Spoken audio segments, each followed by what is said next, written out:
नमस्कार, मैं हूं आपके साथ अनुष्का और आप देख रहे हैं खबर का असर। मुरादाबाद की यूट्यूबर दिवाकर से शादी करके भारत आए ईरान की फायजा को अब मुस्लिमों द्वारा सोशल मीडिया प्लेटफॉर्म पर धमकियां मिलनी शुरू हो गई। फायजा ने मुरादाबाद एसएसपी के सामने पेश होकर सुरक्षा की गुहार लगाते हुए जान से मारने की धमकी देने वालों के खिलाफ कार्रवाई की मांग की। दरअसल 2-3 साल तक चले अफेयर के बाद विगत मार्च में फायजा अपने पिता के साथ भारत आ गई थी और उसने भारतीय रीति रिवाज के अनुसार दिवाकर से सगाई भी कर ली। और अब जब वो ईरानी रीति रिवाज के अनुसार शादी करके भारत आई तो कुछ लोगों के निशाने पर आ गई। उसे सोशल मीडिया के कई प्लेटफॉर्म पर धमकियां मिल रही हैं। ईरानी युवती फायजा के पति दिवाकर ने बताया कि जब से हमने शादी की तब से ही फायजा के सोशल अकाउंट पर मैसेज आते रहते हैं, लेकिन बीती 14 अक्टूबर को कुछ ज्यादा ही धमकाने वाले मर्डर जैसे मैसेज आए, जिसमें लिखा गया कि आपको देश छोड़कर जाना होगा। उन मैसेज में जाकिर नाइक जैसे उकसाने वाले वीडियो का जिक्र किया गया। ये मैसेज यूजर यूट्यूब पर उकसाने वाले वीडियो मोहम्मद रजा के अकाउंट से किए गए। हमने एसएसपी सर को फायजा की ओर से एक शिकायती पत्र दिया। मुझे पूरा विश्वास है कि एसएसपी सर उसमें सख्त कार्रवाई करेंगे। वहीं इस पूरे मामले को लेकर एसपी सिटी कुमार रणविजय सिंह ने बताया कि फायजा नाम की युवती जो ईरान की रहने वाली है, उसने इंडियन से शादी की। उसे सोशल मीडिया प्लेटफॉर्म पर ट्रोल किया जा रहा है। इसमें जांच की जा रही है। जांच में जो भी तथ्य निकल कर आएंगे उन्हीं के अनुसार विधिक कार्रवाई की जाएगी। दिवाकर, कोई आपको आपकी मिसेज को डेट मिल रही है? जी हाँ सर, ये 14 अक्टूबर की बात है और फाइजा को इसके इंस्टाग्राम अकाउंट पे अक्सर ऐसे मैसेज आते रहते हैं, क्योंकि जब से हमारे बारे में न्यूज़ वगैरह में आया है तो पहले से ही मैसेज आते हैं, लेकिन इस बार जो है वो बहुत ज़्यादा हो गया, जहाँ पर उसको ये थ्रेट आया कि पूरा मर्डर, कि आपका मर्डर हो जाएगा। और यहाँ पे डॉक्टर जाकिर नाइक का जो भी व्यक्ति है वो उसने नाम लिया, जाकिर नाइक, जो कि एक वांटेड है, इंडिया से बाहर है। और एज वी नो दैट कि उसको इसलिए जाना जाता है कि वो बहुत ही रेडिकल जो है वीडियोस करता है एक रिलीजन को लेके। तो उसको एनकरेज कर रहे हैं कि भाई उस तरीके की वीडियो देखो और आपको देश छोड़ के जाना होगा। आने वाले कुछ दिनों में देश में बहुत दंगे होने वाले हैं कुछ महीनों में। तो इस तरीके की उसको थ्रेट्स मिल रही हैं, जो बहुत ही परेशान करने वाली बात है, क्योंकि एक फॉरेनर है, रिस्पॉन्सिबिलिटी हमारी है, इंडियंस की है कि उसको एक अच्छा माहौल दिया जाए, सेफ माहौल दिया जाए। जबकि मैं जब ईरान में था मुझे कभी ऐसा नहीं लगा, जबकि एक ईरान एक इस्लामिक कंट्री है, but India is a secular country, फिर भी उसको इस तरीके की चीज़ें का सामना करना पड़ रहा है। तो बहुत ही मतलब बुरी बात है ये कि एक हम फॉरेनर को सेफ्टी प्रोवाइड नहीं कर पा रहे हैं। कोई कंप्लेन की है? जी सर, हमने जो है कल यानी कि 15 अक्टूबर को कल 16 अक्टूबर को एसएसपी सर के यहाँ पर उनसे मिलके हमने एक कंप्लेंट दी है, फाइजा की तरफ से ही है ये। और कुछ उसमें चीज़ें जो हमने लिखी हैं वो यही लिखी हैं कि इस तरीके से एक यूज़र है जो कि ऐसे थ्रेट दे रहा है, लाइव थ्रेट दे रहा है। साथ में एक और जो है सेल्फ प्रोक्लेम यानी कि कथित रूप से एक पत्रकार जो यूट्यूब पे वीडियोस करता है, जिसका नाम मोहम्मद रजा करके है, वो उसने कुछ ऐसी वीडियोस करी हैं जो कि मेरे सामने आई थी जब मैंने सारी चीज़ें देखी। तो उसने हमारे बारे में इस तरीके की भाषा का इस्तेमाल करा है ताकि लोग उकसावे में आए और वो हमारे बारे में बोले। जबकि मैंने जब उसकी वीडियो देखी तो नीचे कमेंट सेक्शन होता है सर, तो उस कमेंट सेक्शन में भी लिखा हुआ था, काफ़ी अभद्र भाषा लिखी हुई थी फाइजा के लिए, मेरे लिए, उनके फादर के लिए। तो वो बिल्कुल साफ दिखाई देता है कि वो लोगों को उकसा रहा है ताकि लोग एक एग्रेशन दिखाएं हमारे प्रति।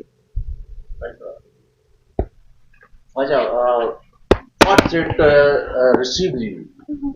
Actually, I have to say that since the first we have had this kind of issues, but we just ignore and ignore.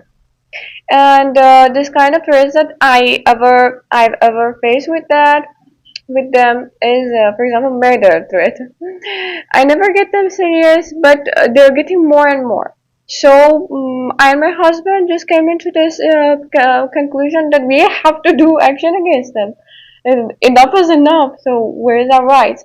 Then this day made us complain about them, like against them, and open a case against them.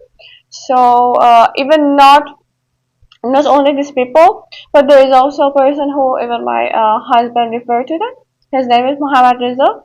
and he injured not only me but also my whole family. It is very much like I can forgive him because of myself, but when he talk about my family like that, and even my husband, I hate this thing. So this whole thing make us complain against them. मगर आप UP के रहने वाले हैं। जी sir जी। योगी government है, योगी जी सरकार जी है। जी बिल्कुल सर। किस तरह की डिमांड है आपकी आपकी स्टेट आपको मिली आपके country? सर मेरी गवर्नमेंट हमारी उत्तर प्रदेश की बहुत अच्छी है, बहुत प्रोटेक्टिव है सिटीजन्स को लेके। बस जो मैंने एसएसपी सर से भी यही बात कहा था, ये पूरी बात मैंने उनके सामने रखी थी और मैं यही क्योंकि अगर वीडियो ये न्यूज़ जो है पहुंच जाए सरकार तक तो मैं उनसे अपील करूंगा कि सर फिलहाल वो एक दूसरी कंट्री की सिटीजन है, उसकी सेफ्टी हम सबकी जिम्मेदारी है। भले से है वो मेरी वाइफ है बट उसकी सेफ्टी हम सबकी जिम्मेदारी है क्योंकि यहाँ पे देश की बात आ जाती है, देश की प्रतिष्ठा की बात आ जाती है कि अगर फॉरेनर्स के साथ इस तरीके की हरकतें होंगी, बिना किसी उकसावे के उसको इस तरीके के थ्रेट्स मिलेंगे, तो क्या वर्ल्ड में मैसेज जाएगा इंडिया का कि हाँ इंडिया में फॉरेनर्स के साथ इस तरीके की गतिविधि होती है। तो सरकार से मेरी फिर से यही अपील है कि सख्त से सख्त जो है इसमें कार्रवाई की जाए, जांच की जाए और जो भी लोग इसमें इन्वॉल्व हैं उनके खिलाफ सर एक्शन लिया जाए पूर्ण रूप से और देश को इस तरीके से ना बदनाम किया जाए जिस तरीके से ये लोग पूरी तरीके से एक फॉरेनर को थ्रेट देके जो है देश की बदनामी कर रहे हैं। कल को सर वो अपनी कंट्री वापस जाएगी तो क्या इमेज लेके जाएगी वो इंडिया की। कौन लोग हैं, कुछ इंडियंस हैं या कौन लोग हैं जो थ्रेट दे रहे हैं? जब सर मैंने ये प्रोफाइल के बारे में सर्च करा, मैंने पहले खुद भी करा, तो मैंने पाया कि उस लड़के की प्रोफाइल में जो दूसरे यूजर हैं वो इंडियंस ही हैं। मैंने दूसरे यूजर से बात करने की कोशिश करी ताकि मुझे उनके बारे में पता लगे, लेकिन किसी ने उसके बारे में नहीं बताया। लेकिन मैं इस बात पर श्योर हो गया कि वो डेफिनेटली वो प्रोफाइल इंडिया की ही है और वो इंडिया का यूजर है। मैंने कुछ एविडेंस जो है वो प्रोवाइड करने के लिए इकट्ठा करे हैं, अगर मांगे जाएंगे भविष्य में तो वो सारे एविडेंस मैं पुलिस को प्रोवाइड करूंगा। एसएसपी मुरादाबाद की जो आपने कंप्लेन फाइल की तो जी। वो एसएसपी द्वारा क्या आश्वासन आपको दिया गया? सर फिलहाल तो सर से बहुत अच्छी बात हुई, सर ने फाइजा से भी बहुत अच्छे से बात करी, पूरी ब्रीफ ली उन्होंने और आश्वासन मुझे लगता है सर वो जरूर इसमें इसको टॉप पे रख के इसको इसमें जरूर कार्रवाई करेंगे। मुझे पूरा विश्वास है, हमारी जो मुरादाबाद की पुलिस है बहुत ही सतर्क है और मुझे पूरा यकीन है कि जल्दी से जल्दी वो इसमें कार्रवाई करेंगे। एक लास्ट सवाल है जी सर जी। ईरान में आपकी शादी हो गई है। जी सर। इंडिया में क्या स्टेटस है? सर इंडिया में जो शादी का प्रोसेस है मैं समझता हूँ सभी के आशीर्वाद से आज ही के दिन वो प्रक्रिया पूर्ण हो जाएगी। बस हमारे कुछ साइन रह रहे हैं और यहाँ पे शादी की प्रक्रिया पूर्ण हो जाएगी और साथ में सर जो हमारे हिंदू सर ईरानी एक युक्ति है फायदा, उसने एसएसपी सर को एक कंप्लेंट फाइल की है। क्या कंप्लेंट फाइल की गई है और क्या इसमें आपके द्वारा कार्रवाई की जा रही है? देखिए इस संबंध में एक एप्लीकेशन आई है, एक ईरान की महिला है, उनका ये कहना है कि उन्होंने यहाँ इंडियन नेशनल से शादी की है और उस शादी को लेकर के कुछ लोग उनको ट्रोल कर रहे हैं, उनके खिलाफ सोशल मीडिया प्लेटफॉर्म्स पे कुछ आपत्तिजनक चीजें लिख रहे हैं या उनको हैरेस कर रहे हैं, उनको थ्रेटन कर रहे हैं। इस संबंध में हम लोगों ने अभी एक जांच दी है और उसको जांच के बाद जो भी फाइंडिंग्स होंगी उसके हिसाब से वैधानिक कार्रवाई की जाए। जैसा कि उन्होंने कंप्लेन में शो किया है कि उन्हें जो टोल किया रहा है पीछे काफी दिनों से, और उसमें उन्होंने बोला है कि जाकिर नायक के का हवाला देते हुए में टोल किया जा रहा है मोहम्मद रजा और साहिल शेख के अकाउंटों से। देखिए वो जो उनका एप्लीकेशन है उस एप्लीकेशन में स्पष्ट रूप से कहा गया है कि इंडिया में उन्होंने शादी की है, उसको लेकर के उनको ट्रोल किया गया है, उनको अरेस्ट किया जा रहा है।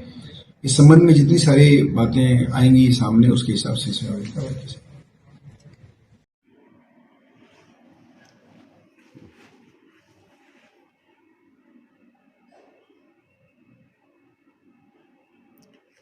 फाइजा का सोहर में फाइजा को mobile please I will simply